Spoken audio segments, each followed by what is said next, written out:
Olá! Todos temos medo de muitas coisas. Experimentamos, porém, um medo mais radical e profundo, que é o medo da solidão. Que tipo de medo é esse? Para tentar entender, procure imaginar o medo que experimenta uma criança, que é obrigada a atravessar sozinha uma floresta em noite escura. Ela tem medo, mesmo que consigamos explicar a ela com argumentos racionais que não há perigo algum na floresta. No mesmo instante em que ela é deixada sozinha no meio da escuridão, o medo toma conta. É um medo essencialmente humano, que não é temor de alguma coisa, mas medo em si. Vejamos outro exemplo. Se alguém tiver que ficar sozinho com um morto durante a noite, sentirá certamente algum tipo de receio, mesmo que se esforce em se convencer racionalmente de que seus sentimentos carecem de base. Sabe perfeitamente que o morto nada lhe poderá fazer e que sua situação talvez fosse muito mais perigosa se ele ainda estivesse vivo.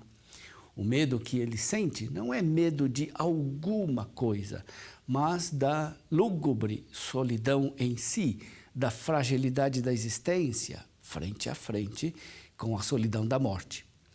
Quando o nosso medo tem objeto, pode ser facilmente superado pelo afastamento da sua causa. Por exemplo, o medo de um cachorro feroz é eliminado prendendo o cachorro. No caso do medo da solidão, porém, deparamos-nos com algo muito mais profundo. Quando somos envolvidos pela solidão última, não tememos uma coisa determinada, tememos a própria solidão e experimentamos o horror e a fragilidade do próprio ser, impossíveis de serem vencidos racionalmente. Nos dois casos que descrevemos, como pode ser superado o medo?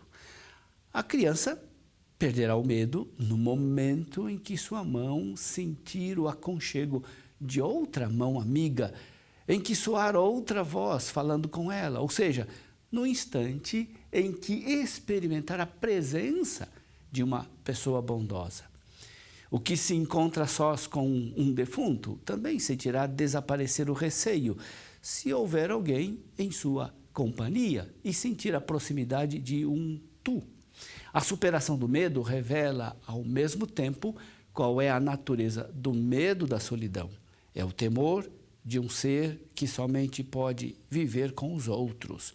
O medo propriamente dito não pode ser vencido pela razão, mas exclusivamente por uma presença amorosa. Procuremos dar um passo adiante.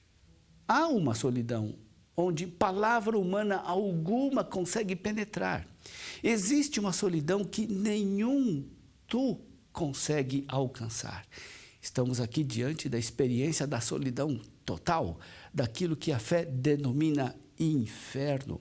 O inferno é exatamente isso, designa uma solidão em que o amor já não penetra. O inferno é a noite em cuja solidão voz alguma ecoa. E nessa lúgubre solidão entramos pela porta da morte. Porta essa que só podemos atravessar sozinhos. Ninguém, por mais amigo que seja, pode nos acompanhar. Todo medo do mundo, no fim das contas, nada mais é do que um medo diante desta solidão, desta passagem tenebrosa. A partir disso, compreende-se por que o Antigo Testamento conhece apenas uma palavra para conotar inferno e morte: Sheol.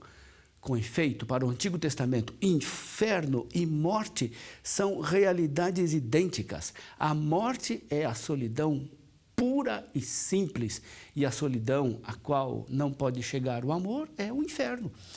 Ao tomar consciência do que a solidão do inferno ganha uma luz nova, também o artigo da fé, no qual os cristãos confessam que Jesus Cristo desceu à mansão dos mortos. Cristo atravessou as portas da nossa solidão última. Em sua paixão, ele desceu ao abismo do nosso abandono, Onde voz alguma pode chegar, ele ali se encontra. Onde o amor algum penetra, lá Deus amor está. Foi assim que o inferno foi vencido, ou mais exatamente, a noite que antes era o inferno. A morte não é mais o inferno. Ambas as coisas não são mais a mesma coisa, porque em seu centro está a vida, porque em seu meio habita o amor. Depois da Páscoa de Cristo, somente o fechar-se voluntariamente a Deus é inferno. Ou, como diz a Bíblia, é a morte segunda. A morte, porém, não é mais necessariamente um caminho para a solidão. As portas do Sheol foram abertas por Cristo. As portas da morte estão abertas, desde que na morte reside a vida e o amor, desde que Cristo desceu à mansão dos mortos. Receba de Deus nossa ressurreição, nossa vida, a bênção. Em nome do Pai, e do Filho, e do Espírito Santo. Amém.